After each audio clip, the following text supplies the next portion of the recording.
ಇವತ್ತಿನ ವಿಡಿಯೋದಲ್ಲಿ ನಾನು ನಿಮಗೆ ಮ್ಯಾಗಿ ಪಕೋಡ ಯಾವ ರೀತಿ ಮಾಡೋದು ಅಂತ ತೋರಿಸ್ಕೊಡ್ತಾ ಇದ್ದೀನಿ. ತುಂಬಾ ಟೇಸ್ಟಿ ಆಗುತ್ತೆ. ನಾನು ಮಾಡಿರೋ ರೀತಿಯಲ್ಲೇ ಮಾಡಿ. ಮತ್ತು ಈ ವಿಡಿಯೋ ಇಷ್ಟ ಆದರೆ ಈಗಲೇ ಒಂದು ಲೈಕ್ ಮಾಡೋದನ್ನು ಮರಿಬೇಡಿ. ಬನ್ನಿ ಇದನ್ನು ಹೇಗೆ ಮಾಡೋದು ಅಂತ ನೋಡೋಣ.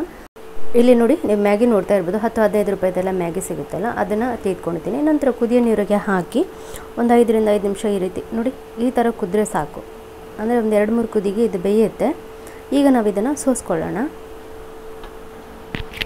ಈಗ ಸೋಸ್ಕೊಂಡಿದ್ದೀನಿ. ಈಗ ಒಂದು ಪಾತ್ರೆಗೆ ಹಾಕೊಳ್ತಾ ಇದ್ದೀನಿ ಅದ ನಂತರ ಒಂದು ಹೆಚ್ಚಿದ ಸಣ್ಣಗೆ ಹೆಚ್ಚಿದ ನೀರುಳ್ಳಿ, ಒಂದು ಟೊಮೆಟೊ, ಹಾಗೆ ಸ್ವಲ್ಪ ಕೊತ್ತಂಬರಿ ಸೊಪ್ಪು, ಕಾಯಿ ಮೆಣಸು ಒಂದು 2 ರಿಂದ 3 ನಿಮಗೆ ಖಾರಕ್ಕೆ ಬೇಕಾದಷ್ಟು, ಇಲ್ಲಾಂದರೆ ಖಾರದ ಪುಡಿ ಕೂಡ ಹಾಕ್ಕೊಳ್ಬೋದು. ಒಂದು 2 ಸ್ಪೂನಷ್ಟು ಕಡಲೆ ಪುಡಿ ಹಾಕ್ಕೊಳ್ತಾ ಇದ್ದೀರಿ.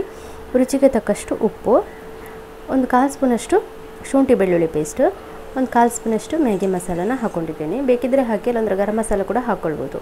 ಇದನ್ನು ಸೇಮ್ ಪಕೋಡ ಥರನೇ ಕಲಿಸ್ಬೇಕು, ತುಂಬ ಪುಡಿ ಮಾಡಬೇಡಿ. ಒಂದು ಹಿಟ್ಟಿನ ನೋಡಿ ಈ ರೀತಿ ಇರಬೇಕು, ಉಂಡೆ ಮಾಡಿ ಬಿಡೋ ಥರ ಇರಬೇಕು. ಕಡಲೆ ಹಿಟ್ಟು ಸ್ವಲ್ಪ ಕಮ್ಮಿ ಆದರೆ ಹಾಕ್ಕೊಳ್ಬೋದು. ನೋಡಿ ಈ ರೀತಿ ಉಂಡೆ ಮಾಡಿಕೊಂಡು ಎಣ್ಣೆಗೆ ಬಿಡುವಂಥದ್ದು. ಈಗ ನಾವು ಎಣ್ಣೆಗೆ ಬಿಸಿ ಆಗಿದಾಗಲೇ ನಾನೀಗ ಇದನ್ನು ಎಣ್ಣೆಗೆ ಹಾಕ್ಕೊಳ್ತಾ ಇದ್ದೀನಿ. ಹಾಗೆ ಇದನ್ನು ಹೈ ಫ್ಲೇಮಲ್ಲಿ ಇಟ್ಟು ನೀವು ಫ್ರೈ ಮಾಡಬಾರ್ದು, ಸ್ವಲ್ಪ ಲೋ ಫ್ಲೇಮಲ್ಲಿ ಇಟ್ಟು ಫ್ರೈ ಮಾಡಬೇಕು. ಯಾಕಂದರೆ ಒಳಗಡೆ ಎಲ್ಲ ಚೆನ್ನಾಗಿ ಬೇಯಬೇಕಲ್ವ, ಹಾಗಾಗಿ. ಈಗ ನಾನು ಇದು ಒಂದು ಸೈಡ್ ಫ್ರೈ ಆಗಿದೆ. ನಾನೀಗ ಇದನ್ನು 2 ಸೈಡ್ ಫ್ರೈ ಮಾಡ್ಕೊಳ್ತೀನಿ, ಅಂದರೆ ಇನ್ನೊಂದು ಸೈಡ್ ಫ್ರೈ ಮಾಡ್ಕೊಳ್ತೀನಿ. ಸೊ ನಾನಿವಾಗ ತೆಗೆದುಕೊಳ್ತೀನಿ. ಇದೇ ರೀತಿ ಎಲ್ಲವನ್ನು ನಾವು ಫ್ರೈ ಮಾಡ್ಕೊಳ್ಳೋಣ.